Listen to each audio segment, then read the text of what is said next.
Hello friends, आपल्या सर्वांची आवडती आणि आपल्याला घाबरवणारी मालिका म्हणजे काजळ माया. आणि या मालिकेच्या आजच्या शनिवार 29 नोव्हेंबरच्या एपिसोडमध्ये खरंच खूप भयानक, खूप भारी ट्विस्ट आलाय. आणि यावेळेस पर्णिकाच्या बाजूने काही नाही घडलंय, तर चक्क पर्णिकाच्या विरुद्ध काहीतरी घडलंय. मग नेमकं घडलंय तरी काय? तर फ्रेंड्स, सर्वात आधी तर पर्णिका ही आरुषच्या चाळीत राहायला आलीये. तिला आरुषच्या चाळीमध्ये एक खोली सुद्धा मिळालीये. पण हळूहळू आभाचा मात्र पर्णिकावर संशय वाढायला लागलाय आणि तिने पर्णिकाला रंगे हात पकडलाय. पर्णिका चेटकीने हे तिला नाही कळलं, तर पर्णिका खोटाडी आहे हे तिला समजलं. आभाने चक्क पर्णिकाला तिच्या आईला कॉल करायला सांगितला. पर्णिकाने तिच्या समोर खोटं खोटं फोनवर बोलण्याचं नाटक केलं, पण फोनवर बोलत असतानाच तिच्या मोबाईलची रिंग वाजली. आता चेटकिनीला कुणी कॉल केलाय हे देवाला माहीत, पण आभाला समजलं की ही खोटं बोलत होती, फोनवर बोलण्याचं खोटं नाटक करत होती. आणि तिचा पर्णिकावर संशय वाढला. आणि त्यापेक्षा मोठा ट्विस्ट पुढच्या एपिसोडमध्ये येणार आहे, जेव्हा आभाला चक्क 300 वर्षांपूर्वीचा तिचा पुनर्जन्म आठवायला लागेल की 300 वर्षांपूर्वी काय घडलं होतं. अमरीश, पर्णिकाची गोष्ट तिला आठवणार आहे, तिचा मागचा जन्म तिला आठवणार आहे. मग पर्णिका चेटकीने हे तिला सुद्धा समजेल. तर मैत्रिणींनो, आजचा एपिसोड खूपच भारी होता. मग हे सगळं नेमकं घडलं तरी कसं हे जाणून घेण्यासाठी हा व्हिडिओ शेवटपर्यंत नक्की पहा. पर्णिका आरुष आणि आभाबरोबर आरुषच्या चाळीमध्ये येते, तेव्हा विद्याधर काका बाहेर येतो आणि आरुषला विचारतो, ही मुलगी कोण आहे आरुष? तो पर्णिकाकडे पाहतो आणि या मुलीत काहीतरी गडबड आहे, निगेटिव्ह व्हाईब त्याला यायला लागते. तर आरुष सांगतो, काका ही पर्णिका माझ्या कॉलेजमध्ये रिसर्च पेपर करण्यासाठी आलीये. मीच तिला गाईड करतोय. मुंबईमध्ये तिला राहण्याची जागा नाहीये ना, आणि तिला काही महिने मुंबईतच राहावं लागेल, म्हणून तिला चाळीतच भाड्याने खोली घ्यायची आहे. त्यासाठीच तिला येथे आणलंय. खरंच खूप मेहनती, हुशार मुलगी आहे. परंतु काकाला मात्र हे काहीच पटत नाही. पर्णिका ही विद्याधर काकाचा आशीर्वाद घेते, पण काका हा पावलं मागे घेतो आणि नाईलाजाने तिला कसाबसा आशीर्वाद देतो. पर्णिका त्याच्याकडे पाहत असते, कनकदत्ता पाहत असते. आभा आणि आरुष मात्र खुश असतात. चाळीतल्या सगळ्या बायका तेथे जमतात. पाटील काकू सुद्धा येतात आणि विचारतात, अरे वा, चाळीत नवीन बिऱ्हाड आलं की काय? तर आरुष सांगतो, नाही काकू, ती एकटीच राहणार आहे. तेवढ्यात चाळीचे सेक्रेटरी लेले काका तेथे येतात आणि सांगतात, मी या चाळीचा सेक्रेटरी आहे. ते आरुषला विचारतात, हीच ती मुलगी का? हिलाच कदमांची खोली हवी आहे का? आरुष सांगतो, हो, तिलाच कदमांची खोली हवी आहे. लेले काका म्हणतात, चला मी तुम्हाला ती खोली दाखवतो. असं म्हणून तो पर्णिकाला आपल्याबरोबर यायला सांगतो. पर्णिका आणि आरुष हे दोघेही लेले काकांबरोबर कदमांची खोली पाहायला जाऊ लागतात. तेव्हा पर्णिका ही चक्क मावशी समोर म्हणजेच कनकदत्ता समोर येते. या दोघी एकमेकांकडे पाहतात आणि मस्त स्माइल करतात. आपला प्लॅन यशस्वी झालाय, शेवटी आपण आरुषच्या चाळीमध्ये राहायला आलोच, म्हणून त्या दोघींना खूप आनंद झालेला असतो. तर आभाला समजतं की आरुष हा पर्णिकाला चाळीत घेऊन आलाय, त्यामुळे तो चांगलाच खुश आहे, चांगलाच एक्सायटेड आहे. नक्कीच यांच्यात काहीतरी शिस्त आहे अशी शक्यता तिला वाटते. तर विद्याधर काका हे आभाला म्हणतात, आभा ही मुलगी मला रुसलेली नाहीये. आभाला धक्काच बसतो. ती विचारते, काका तुम्ही असं का बोलताय? तुम्ही असं का बोलताय की ती तुम्हाला रुसली नाहीये? ती खूप चांगली मुलगी आहे, मेहनती आहे, तिचा स्वभाव सुद्धा गोड आहे. तर विद्याधर काका म्हणतो, मी असं शक्यतो कोणाबद्दल बोलत नाही, पण या मुलीकडून मला निगेटिव्ह व्हाईब आली, निगेटिव्ह एनर्जी मिळाली. मी तुला एवढं सांगेल, तू आरुषच्या सतत बरोबर राहा, त्याची काळजी घे आणि या मुलीपासून त्याला शक्य तेवढं दूर ठेव. हे ऐकून आभाला मोठा धक्काच बसतो.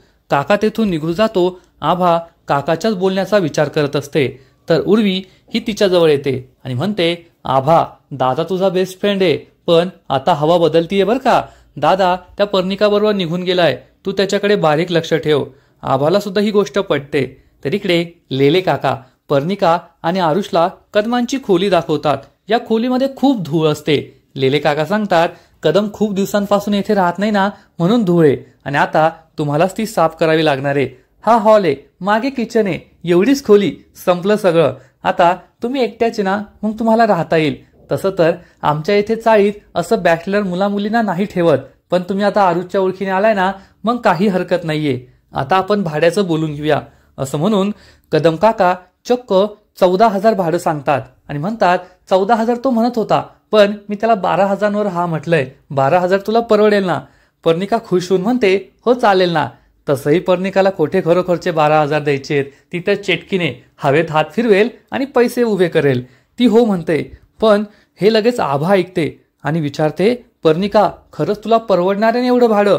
पर्णिका घाबरून म्हणते, नाही परवडणार. तुम्ही या रूमबद्दल सांगत होते ना, मी त्या विचारात होते. मला फक्त 10,000च परवडतील. एवढं भाडं मी नाही देऊ शकत. तर लेले काका म्हणतात, असं कसं? तो आधीच 14 म्हणत होता, आता 12 आणि 12हून 10 नाही. कदम नाही ऐकणार. तर आरुष म्हणतो, मी त्यांच्याशी बोलतो लेले काका, तुम्ही नका काळजी करू. असं म्हणून तो लेले काकांना रूमच्या बाहेर घेऊन जातो. तेव्हा आभा पुढे येते. पर्णिका सगळ्या रूमकडे आनंदाने पाहत असते. आभा तिला म्हणते, अगं पर्णिका, तू अशी तडकाफडकी हॉस्टेलवरची रूम सोडली. तुझे आईबाबा जर हॉस्टेलवर आले किंवा त्यांनी तुला कॉल केला तर त्यांना तुझी काळजी वाटेल ना. तू त्यांना फोन करून सांग. पर्णिकाचा नाईलाज होतो आणि ती आभासमोर आपला फोन हातात घेते आणि फोनवर बोलण्याचं नाटक करू लागते. हो आई, तुला एक सांगायचं होतं. मी आता माझी रूम बदललीये. मी कॉलेजची विद्यार्थिनी नाहीये ना, म्हणून मला हॉस्टेलवर नाही राहता येणार. आरुष सर आहेत ना, जे मला गाईड करताय, त्यांच्या ओळखीने मी एका चाळीत आलीये. चाळीतले लोक खूप चांगले. असं बोलण्याचं ती नाटक करत असते आणि त्याच वेळेस तिच्या मोबाईलची रिंग वाजते. आता विचार करायला गेलं तर चेटकीन पर्णिकाला कोण कॉल करतंय? चेटकीन दुसरी चेटकीन करते की काय हा प्रश्न पडेल, की भूत कॉल करतंय. पण हे ऐकून आभाला मोठा धक्काच बसतो. तिला समजतं की पर्णिका फोनवर बोलण्याचं नाटक करत होती, मला फसवत होती. आणि पर्णिका तिला सांगते, मला फोन कधी कट झाला ते कळलंच नाही बोलण्याच्या नादात. आईने परत फोन केलाय आणि ती आईशी बोलण्याचं परत नाटक करू लागते. आभाला मात्र प्रश्न पडतो, ही खोटं बोलतीये की खरं बोलतीये ते कळतच नाहीये. पण तिचं वागणं नक्कीच संशयास्पद आहे. काका कधी कोणाबद्दल असं बोलत नाही. काकांनी सुद्धा हिच्याबद्दल सांगितलं. मला ते सुद्धा लक्षात ठेवावं लागेल. आणि काल जेव्हा ही आपल्या चाळीत आली तेव्हा आप्पा सुद्धा काहीतरी गूढ बोलले. मला तिच्याकडे बारीक लक्ष ठेवावं लागेल असा विचार ती करते आणि तिच्या रूममध्ये निघून जाते. पर्णिकाला खूप राग आलेला असतो. कनकदत्ता तिच्याशी बोलायला येते. पर्णिका चिडून म्हणते, ही आभा माझी उलट तपासणी घेणार का? मला प्रश्न विचारणार का? मी तिला आत्ताच्या आत्ता मारून टाकेल. कनकदत्ता पर्णिकाला शांत करते आणि म्हणते, पर्णिके शांत हो. आपलं उद्दिष्ट वेगळंय. त्या आभाच्या मागे जाऊन आपल्याला काहीच फायदा नाहीये. पर्णिका म्हणते, त्यामुळे तर गप्प बसलीये. त्यामुळे तर ती आभा अजून जिवंत आहे. नाहीतर ती आतापर्यंत मेली असती. आणि ती चक्क आपला क्रोध दाखवू लागते. तिच्या रागाने चाळीमध्ये मोठं वादळ येतं. सगळे कपडे उडू लागतात. लोकांनी वाळवलेले पापड उडू लागतात. कनकदत्ता तिला शांत करते आणि म्हणते, लक्षात ठेव, आपलं उद्दिष्ट वेगळंय आणि तुला आरुषमधील दानवी शक्ती जागी नाही करता आलीये. पर्णिका म्हणते, हो आई, मला माहितीये. ती दानवी शक्ती तर आपण शोधून काढूच, पण त्या दानवी शक्तीला शोधून काढायला किती वेळ लागेल, कधी ती सापडेल हे सांगता येत नाही. त्यामुळे 300 वर्षांपूर्वी मी अमरीश बरोबर जे केलं होतं तेच आता मला करावं लागेल. आरुषला माझ्या प्रेमात वेडं करावं लागेल. मग त्याच्याशी लग्न करून आमची जी मुलगी होईल ना, ती मुलगी आपला चेटकीन वंश वाढवणार आणि मी अमर होणार. असा विचार करून पर्णिका खूप खुश होते. तर इकडे रूममध्ये उर्वी मस्त भयपट वाचत बसलेली असते. तेवढ्यात आरुष तेथे येतो. उर्वी त्याला विचारते, काय मग दादा, सकाळी तुला टेक्स्ट आला होता आणि तू खुश झाला होता. ही तीच पर्णिका आहे ना, स्कॉलर पर्णिका? आरुष हो म्हणतो. तर उर्वी त्याला चिडू लागते, काहीतरी वेगळंच गणित दिसतंय. आरुष म्हणतो, असं काही नाहीये. आसावरी आरुषला विचारते, आरुष ही पर्णिका कोण आहे? आरुष त्याला पर्णिकाबद्दल सगळं सांगतो. तर आसावरी म्हणते, आता तिला कशाला चाळीमध्ये आणलं? ओळखीची ना पाळखीची. उद्या जर ती भाडं न देता पळून गेली ना तर तुलाच भाडं द्यावं लागेल. तर आरुष म्हणतो, नाही काकू, ती खूप चांगली मुलगी आहे. ती असं भाडं सोडून नाही पळून जायची. तर आसावरी म्हणते, तू त्या आभाला मदत करतो तेवढी बस झाली. आता हिला मदत करायची गरज नाहीये. आरुषला राग येतो. तर आसावरी म्हणते, म्हणजे आभा तर आपल्या ओळखीची आहे, पण ही पर्णिका आपल्या ओळखीची नाहीये ना, म्हणून मी म्हटले. आणि उर्वी ही आरुषला चिडू लागते, काय दिसतंय तुझ्या डोळ्यात? तिच्याबद्दल काहीतरी दिसतंय मला. आरुष हा उर्वीकडे रागारागाने पाहतो. तर इकडे पर्णिका ही कनकदत्ताला आपला सगळा प्लॅन सांगते. आई, तू टेन्शन घेऊ नको. मी आता आरुषला माझ्या प्रेमात वेडा करणार, मग त्याच्याशी लग्न करणार. आणि एकदा का आरुष आणि माझं लग्न झालं ना, मग आम्हाला एक होण्यापासून कुणीही रोखू शकणार नाही. आमचा चेटकीचा वंश पुढे जाणार आणि मी अमर होणार, अमर. कनकदत्ता सुद्धा खुश होते. तर आरुष हा उर्वीवर चिडून म्हणतो, ती फक्त माझी विद्यार्थिनी आहे. मी तिला मदत करतोय आणि आमच्यामध्ये असं काही नाहीये असा कोणताही विचार करू नको. तो तेथून निघून जातो. तर आसावरी ललितला म्हणते तो नाही नाही म्हणतोय, पण पर्णिकाबद्दल बोलताना त्याच्या डोळ्यात एक वेगळीच चमक आलीये. ही मुलगी नेमकी कोण आहे ते शोधून काढावं लागेल. तर ललित म्हणतो आई तू काळजी करू नको, मी सगळं शोधून काढतो. आसावरी हो म्हणते. इकडे आभा ही तिच्या घरी मस्त गरमागरम गावरान तुपातला शिरा बनवत असते. पाटील काकू तिच्यासाठी इडली घेऊन येते आणि म्हणते आसावरी काय घमघमाट सुटलाय, एकदम भारी शिरा बनवते तू. मागील अनेक वर्षांपासून तू पौर्णिमेच्या दिवशी हा शिरा बनवतेस ना. आभा येते आणि सांगते हो काकू, मागील 8 वर्षांपासून मी हा शिरा बनवते पौर्णिमेच्या दिवशी, कारण आरुषला माझ्या हातचा शिरा खूप आवडतो. पहा आता सुद्धा बाहेर वाट पाहत बसला असेल की कधी मी शिरा बनवते. एकदा मी खूप आजारी होते, मला शिराच बनवता आला नाही, तर त्याने माझ्याकडे येऊन रेसिपी नेली, स्वतः शिरा बनवला, पण त्याला काही तो आवडला नव्हता. पाटील काकू हसू लागते. आभाला गॅरंटी असते की आज तिने आरुषसाठी शिरा बनवलाय आणि आरुष हा शिरा खायला नक्की येईल. पण आरुष मात्र पर्णिकाच्या रूममध्ये तिच्या रूमची साफसफाई करत असतो. उर्वी सुद्धा त्याच्या बरोबर असते. पर्णिकाला तोंडाला रुमाल बांधता येत नाही, तर आरुष तिच्या चेहऱ्याला रुमाल बांधून देतो. दोघे इशाऱ्यामध्ये बोलत असतात. चेटकिनीचा आणि माणसाचा हा रोमांस खूपच क्यूट आहे. तुम्हाला सुद्धा तो पाहायला आवडेल. त्यानंतर पर्णिका ही सुद्धा आरुषच्या तोंडाला रुमाल बांधून देते. मागे बॅकग्राऊंडमध्ये मस्त गाणं सुरू असतं. म्हणजे ही मालिका भय मालिका आहे, चेटकिनीची मालिका आहे की रोमॅन्टिक गोष्ट आहे हेच कळत नाहीये. पण पर्णिकाने आता हेच ठरवलंय की तिला चांगलं बनून सुंदर मुलगी बनून आरुषला आपल्या प्रेमात वेडं करायचंय.